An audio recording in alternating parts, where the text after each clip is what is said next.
And this didn't used to be the case all the time when Republicans and Democrats ran against each other in Connecticut, because there used to be a thing called a moderate Republican, right? It doesn't exist any longer.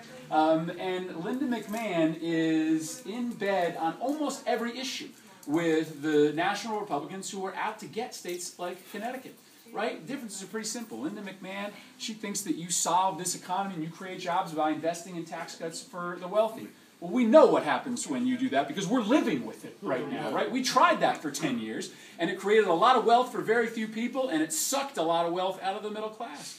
I think we should cut taxes, but we should cut them for middle-class families making $30,000 a year here in Torrington, because we know when they get a tax cut, that money goes right back into this economy. That money goes into the stores on Main Street. That money goes into a dinner at the Venetian, right? That money gets spent here in this economy. When it comes to Medicare and Social Security, Linda McMahon talks about sunsetting Social Security, about privatizing Medicare. Well, that's easy to say when you're not going to rely on those programs, right? When you're never going to have to rely on a Social Security check to pay a bill. Or you're not going to have to rely on Medicare to be able to take care of your sick husband, right?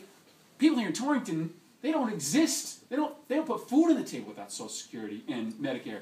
And there's no way that they can elect a senator who's going to be so cavalier. I support strengthening Social Security, strengthening Medicare so they're around for everybody. The differences between us are big on the issues, but they're just as big when it comes to how we spend our lives.